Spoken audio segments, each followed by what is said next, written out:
Hello everybody, hope you're doing great. Please check out the description box for all the nice links. Drop a like, subscribe, press the bell notification icon if you like the content. Also check out the top right eye if you want more links. So this video is all about fixing the animation so we get a left movement, a left idle, because right now we only have idle to one side. And I'm going to tell you a few tips when it comes to global bounds where it can bug out sometimes and it will cause some weird errors for you guys. So knowing that is pretty good. And the next thing we're going to do is, if we have time, we're going to keep working on the tile map in this video. So let's get started. There's not a lot of time here to waste. Let's go into our player.h and player.cpp first of all. And I want to just create a function here before we do anything else. We have global bounds, but I want to create a const sf vector 2f getPosition, because getting the position is a good thing. You should try to use getPosition as much as you can instead of global bounds left and top, x and y, because this is much better and it's much more precise in some scenarios, especially if you're changing your scale of the player and all those sort of things, because that can bug out sometimes. So go to your player.cpp here. You should create, or you should have gotten this created function,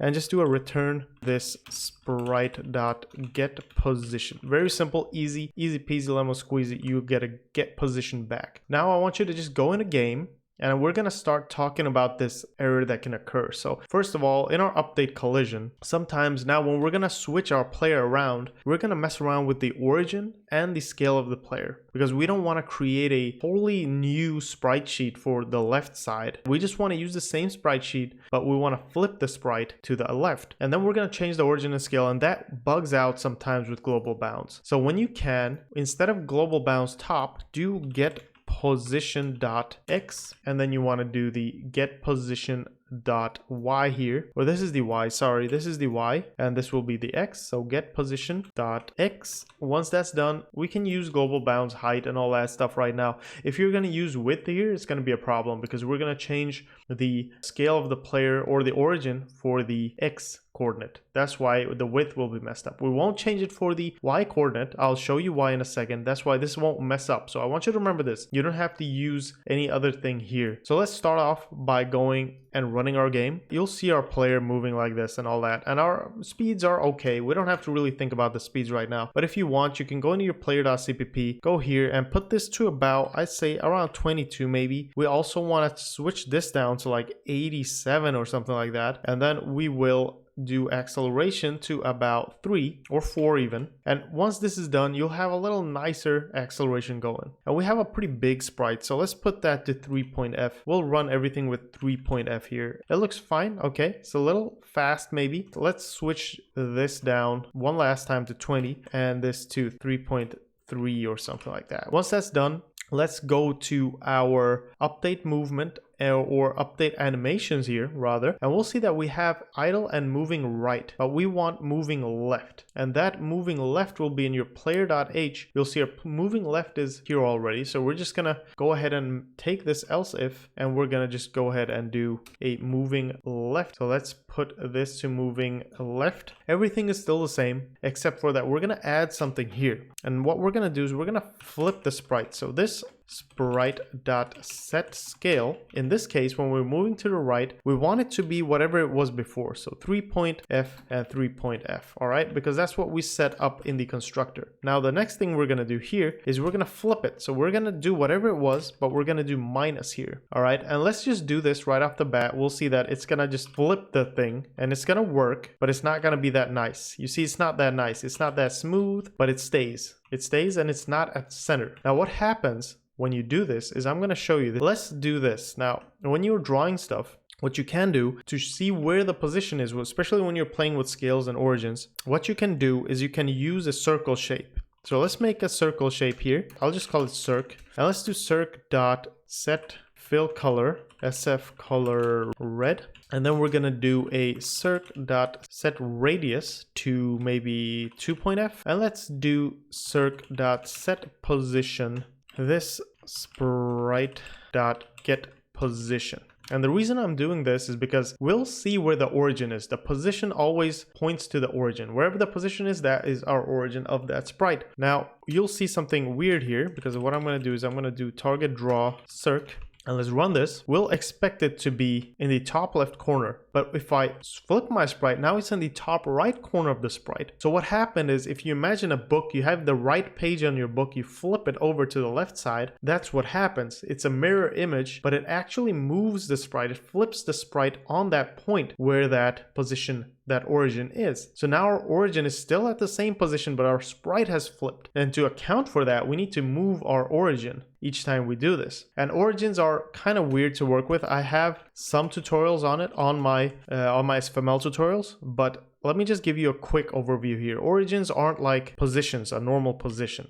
All right, it will always start from 0, 0. So I'm just going to reset this to 0, 0. That is actually a top left origin. Let's do a set origin. So we'll set it to its original spot whenever we're moving to the right. And then what we can do as well is we can remove this, and anytime we're moving right, we will do that outside. Actually, it's a little better. So let's take that outside instead, like that. And then what we're going to do here, this is the special part, because when we're moving left, we want to move our origin. So this sprite.set origin, this sprite.get global bounds, and this is where the bugs come in, because we're going to use width. But when you scale something like this, the width, it kind of gets messed up. So you need to divide it by whatever you scaled it up to. So I'm dividing, especially when it comes to origin, it messes up. Otherwise, it's very weird. I can't really explain it completely right now, but just divide it with whatever you scaled it up or down with. And then here, we're just going to do 0.f, because we're not touching the Y origin. It will still stay at that position, at that top. As you saw before, it was only the other X position that got messed up, because we just changed the X coordinate or X scale to negative. So now you'll see whenever you move to the left or right, your player flips perfectly. And we still have our position in the top left corner. We want that position to be top left, because everything is calculated from there. So now when we have something set up, you can use these values I have here. I played with it a little bit, but when we have everything set up, we need some type of tiles to collide with. All right, so what I'm going to do is I'm just going to set up a tile map real quickly, a class for it. We already have a class for it, so I'm going to do private here and public, just like we usually do. Once you have that, let's start thinking about how a tile map is going to work. Now it's going to contain all our tiles on the map. It's going to render them all out. It's going to take care of all the culling and all the cool stuff that you need to do when you have this. When you will take care of the collision to the tiles as well, all that stuff depending on where the player is. So this is going to be a pretty big and all encompassing class. So let's start off with a tile map constructor and a tile map destructor.